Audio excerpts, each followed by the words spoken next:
Hello and welcome to the WIHS Journal Public Affairs program. I'm Jerry Williams. Well, Susann Sorenson was in our studio recently, 20 plus years in senior care, and her topic was on the subject of dementia and Alzheimer's. If you missed that conversation, catch it now on the WIHS Journal. It's news and public affairs. Well, folks, she is back, Susann Sorenson. Susann, good morning. Hi, good morning. Good morning. It's so happy to meet you. Cracker here. Nice to finally meet Teresa. I've met Jerry before, but I'm blessed again to be able to be here. So thank you. Well, God bless you. It's just truly, I can relate to a lot of what you're going to say today. So I'm going to sit back and just listen and glean from your expertise. What I touched about last week was, as an adult child, or children, my family went through the fact of denial, not knowing what my mother was going through with my dad having dementia. As things progressed worse, him losing his job, he started to hallucinate, he started to wander, he started to get aggressive, waking her up all the time.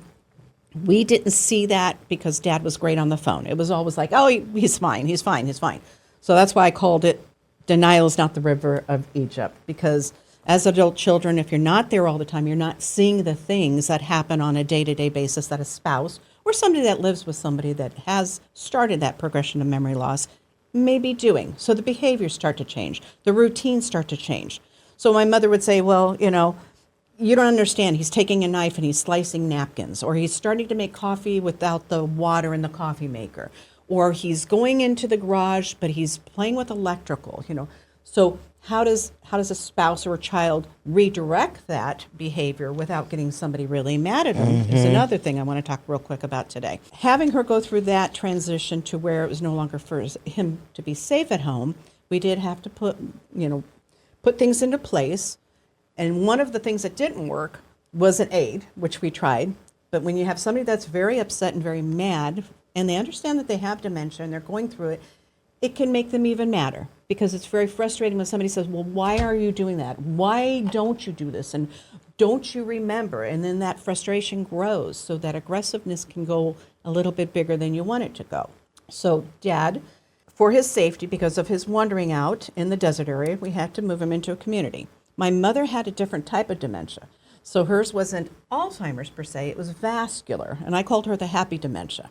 But there was things we had to put in to safeguard her for staying at home, because she was no longer able to live by herself. So a few of the things I want to talk about is, how do you take away the car, which we had to do for both parents. So first, with Dad's situation, he had a little red sports car, and you try to take that red sports car away with his little choo-choo hat on, and say he can no longer drive that car. Good luck. It was a trial and definitely difficult for my mother, because we were in California. She was in California. We were in Connecticut, and she's trying to take the car away from my dad. And I finally said, "You got to disconnect the battery. You got to, hide the keys, disconnect the battery." So he would try to get my mom's keys and try to take her car. The hide the keys situation happened.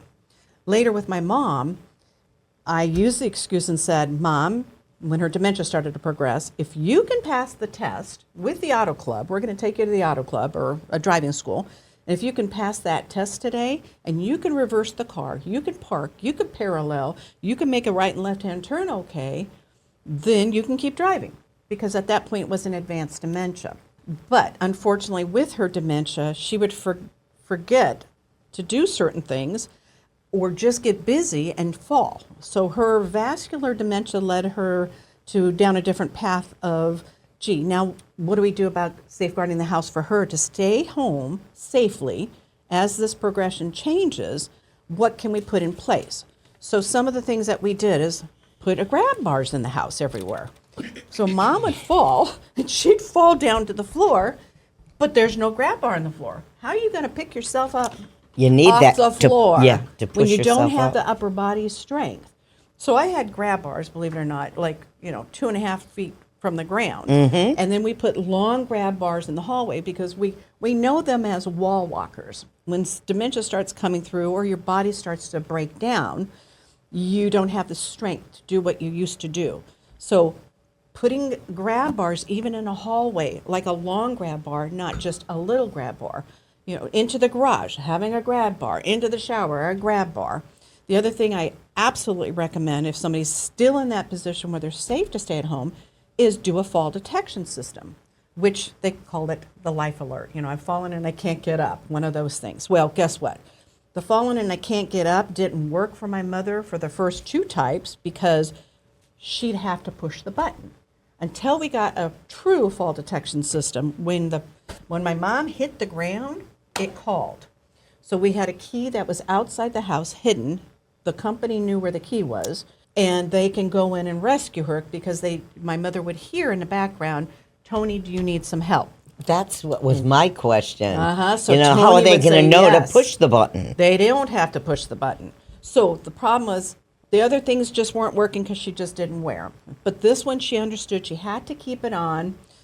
They do have wrists, and then they have necklaces. And they're waterproof, so you can wear them in the shower because a lot of injuries happen fall in the shower. shower. Right. So sure enough, my mother had been in the backyard, hit a rose bush with her foot, kicked it, broke her shoulder. Needed shoulder replacement. I get her out of rehab because every time you're under anesthesia with memory loss, it pushes it further. It makes it harder to recover.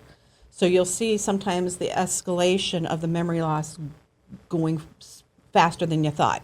Get her home from the rehab. The next thing I do, I'm visiting her, out there in California. I turn around after a month in rehab, get her to try to make her coffee. I turn around and all of a sudden, boom, she hits the floor. Back on her back, compression back fracture. So the system, because she had her fall detection system on, said, "Tony, do you need help?" I'm like, "Yes, call an ambulance," because I'm there on the ground with her and I'm not touching her. So You got to get a sister lift. Yeah, so we got her up, back to rehab, compression back fracture, another couple weeks. Next thing you know, I've got an aid in place at this point because I could not handle this alone, dealing from out of state. So the task of finding an aid, that's another story we're going to get into next week. How do you get the right help and when is it time to make the move? But we had an aid in place at that point to help her to get to doctor appointments, to bring in help into the house. So the other thing that helped that aid help mom stay safe in the house was what's called a bed alert. And people go, "What's a bed alert?" So when you go to the hospital, they could put a bed alert under your butt to make sure that you're not moving. When you start to move, they know you're trying to get out of your bed. And a lot of times they what's called park a patient in a rehab or hospital close to the nurse's station because they know that they could be a wander or a get up and I'm going to fall and nobody sees me kind of patient. So we did what's called bed alerts. They're thin little pieces of plastic that has an alert inside, a little alarm, and then you've got a monitor. So the monitor stays wherever the aide or the caregiver is. Mm-hmm. But as soon as mom started to shimmy her little behind, beep, beep, beep, beep, beep, beep, and then the aide would go into the monitor, "Tony, sit back down. Yeah. Tony, sit down." Because even if Cindy was in the shower, Cindy was required to open the shower door because she was taking her 3 hours. She was working 3 days straight. And then I had a second aide 3 days straight and a third 1 day.